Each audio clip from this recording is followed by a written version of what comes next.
அறந்தாங்கியை சார்ந்த ரஹமத்துல்லா என்கிற சகோதரர் ஒரு கேள்வி எழுப்பியிருக்கிறார். பிளாஸ்டிக் கடை வைத்துள்ளேன், திருவிழாவின் போது அந்த வியாபாரங்களுக்கு சென்று கொண்டிருக்கிறேன், இது மாதிரி கோயில் வெளியே திருவிழாக்களில் கடை போடலாமா என்கிற கேள்வி எழுப்பியிருக்கிறார். பொதுவாக நாம எந்த ஒரு செயல்பாடுகளாக இருந்தாலும் இஸ்லாம் அதற்கான நமக்கு வழிகாட்டுதல்களை வழங்கி இருக்கிறது.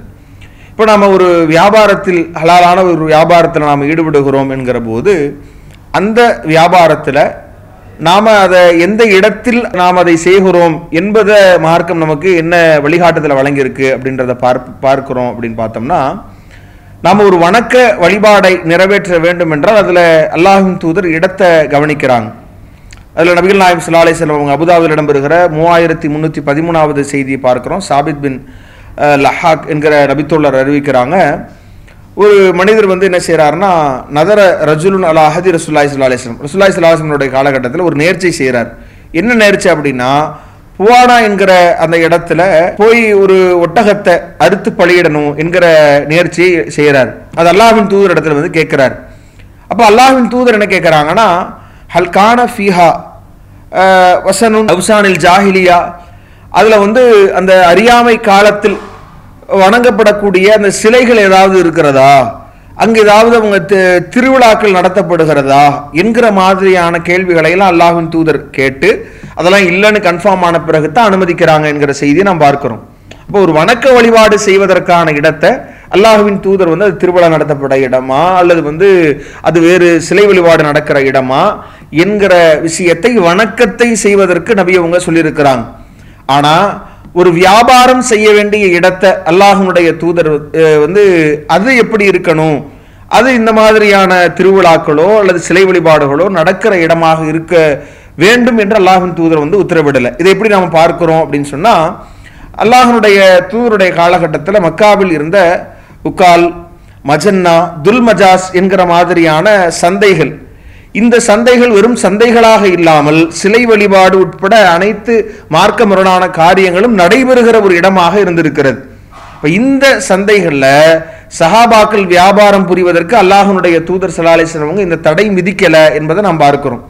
இந்த செய்தியை நாம சஹீஹ் புகாரியில 2098வது இலக்கத்தில் பார்க்கிறோம். இப்னு அப்பாஸ் ரலியல்லாஹு அன்ஹு அவங்க அறிவிக்கிறாங்க, கானத் உகாலுன் வ மஜன்னத்து வ துல் மஜாஸ் அஸ்வாக்கன் ஃபில் ஜாஹிலியா, இந்த மூன்றுமே உக்கால், மஜன்னா, துல்மஜாஸ் இதெல்லாம் அல்லாஹ்வுடைய தூதருடைய காலகட்டத்தில் அந்த அறியாமை கால சந்தைகளாக இருந்தது. ஃபலம்மா கானல் இஸ்லாம், இஸ்லாம் வந்தபோது தஅஸ்ஸமு மின திஜாரத்தி ஃபீஹா, அதுல வியாபாரம் செய்வதை நாங்க பாவம் என்று மக்கள் கருதி வந்தார்கள் என்று சொல்றாங்க. சில செய்திகளை நாம் பார்க்கிறோம், கன்னஹும் கரிஹு தாலிக, அங்கு வியாபாரம் செய்வதை வெறுத்தும் வந்திருக்கிறார்கள் என்று இருக்கிற போது அல்லாஹ் வசனம் இறக்கிறான். இந்த ஹஜ்ஜின் போது லைஸா அலைக்கும் ஜுனாஹுன், உங்கள் மீது குற்றம் இல்லை, நீங்க ஹஜ்ஜின் போது அதெல்லாம் முடிந்து நீங்க வியாபாரம் செய்வது உங்கள் மீது குற்றம் இல்லை என்கிற வசனம் இறக்கிற வரைக்கும் மக்கள் அதை வெறுக்கிறாங்க, அங்க வியாபாரம் செய்யாமல் இருக்க நினைக்கிறாங்க. ஆனா அல்லாஹ் அனுமதிக்கிற போது அங்க வியாபாரம் செய்யறாங்க. அல்லாஹ்வின் தூதர் அதை தடை செய்யவில்லை என்பதை நாம இந்த செய்திகள் மூலமாக பார்க்கிறோம். அப்போ நாம ஒரு இடத்துல மத வழிபாடு நடக்கிற ஒரு இடத்துலையோ அல்லது வேறு மாதிரியான திருவிழாக்கள் நடக்கிற இடத்துலையோ நாம நம்முடைய மார்க்கம் சொல்லியிருக்கிற ஹலாலான பொருளை விற்பனை செய்வதை பொறுத்தவரை மார்க்க அடிப்படையில் எந்த தவறும் இல்லை. இது அந்த தீமைக்கு உதவியதாகவும் இருக்காது. உதாரணத்துக்கு நாம ஒரு மாநாடு நடத்துறோம், ஒரு இஸ்லாமிய பொதுக்கூட்டம் நடத்துறோம், மார்க்கத்தை மக்களுக்கு தெளிவுபடுத்துறதுக்காக வேண்டி.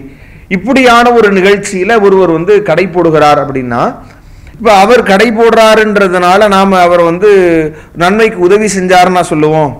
அவர் வியாபாரத்தை பார்க்கறதுக்கு கடை போட்டார், யாரும் போடலாம், நம்பகமானவராக இருக்கும் பொழுது நாம் பரிசீலனை செஞ்சு அவருக்கு கொடுப்போம், அவங்க அதை போட்டு அவர் வியாபாரம் செய்து கொள்ளலாம் என்கிற அனுமதி வழங்கியிருப்போம். அவர் அங்கு வியாபாரமாக அதை செய்கிறார், அதுல அவர் லாபம் பார்ப்பதற்காக வேண்டி அங்க ஒரு கடை அமைத்திருக்கிறார் என்று தான் விளங்குவோமே ஒழிய அது ஒரு நன்மைக்கு அவர் உதவி செய்தார் என்று நாம் விளங்கிக் கொள்ள மாட்டோம். அது மாதிரி தான் இது மாதிரியான திருவிழாக்கள்ல கடை போடுவதும் என்பதும் அவர் தீமைக்கு உதவி செய்தவராக கருதப்பட மாட்டார்.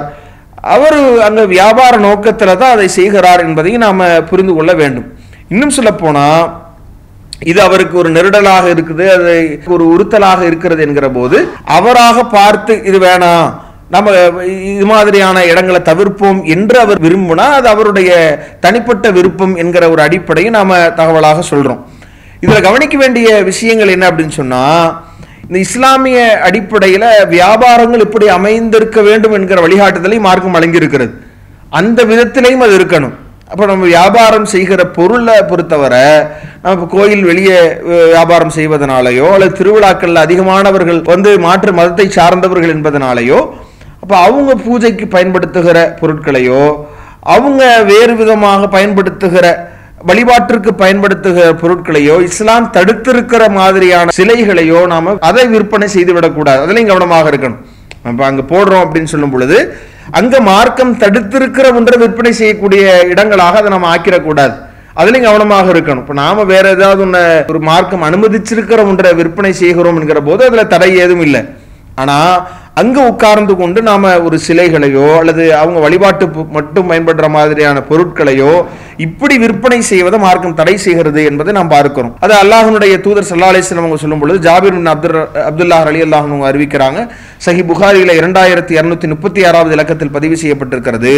அல்லாஹ்வின் தூதர் சொல்லும் பொழுது இன்னல்லாஹ வ ரசூலஹு ஹர்ரம பைஅல் ஹம்ரி வல் மைத்தத்தி வல் ஹின்சீரி வல் அஸ்னாமி. அல்லாஹ்வின் தூதர் சொல்றாங்க, மதுபானம் எப்படி மது குடிக்க தடையோ விற்பனைக்கும் தடை, செத்தவைகளுடைய மாமிசம் அது உண்ண தடை மாதிரி விற்பனைக்கும் தடை, பன்றியை நாம விற்பனை செய்வதும் தடை.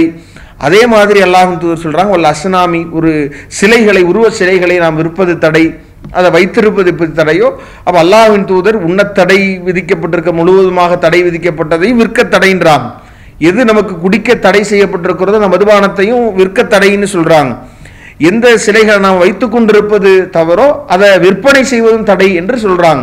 அப்ப இப்படியாக இருக்கிற போது மார்க்கம் நமக்கு முழுமையாக தடை செய்திருக்கிற இது மாதிரியான சிலைகளையோ அவங்க மார்க்கம் சார்ந்த அவங்களுடைய மதம் சார்ந்த விஷயங்களையோ பூஜிக்க அவங்க பயன்படுத்துகிற பொருட்களையோ விற்பனை செய்வது என்பது அது தடை. அதை நாம தவிர்த்து கொள்ளணும். அதே மாதிரி இஸ்லாம் சொல்லி இருக்கிற வியாபாரத்தில் நேர்மையாகவும் மார்க்கம் சொல்லி இருக்கிற அந்த ஒழுங்குமுறைகளையும் அதுல கடைபிடித்து நாம ஹலாலான பொருட்களை அங்கு போய் விற்பனை செய்வது மார்க்க அடிப்படையில் தவறு இல்லை என்பதை இந்த கேள்விக்குரிய பதிலாக சொல்லிக் கொள்கிறோம். அல்லாஹு அக்பர், அல்லாஹு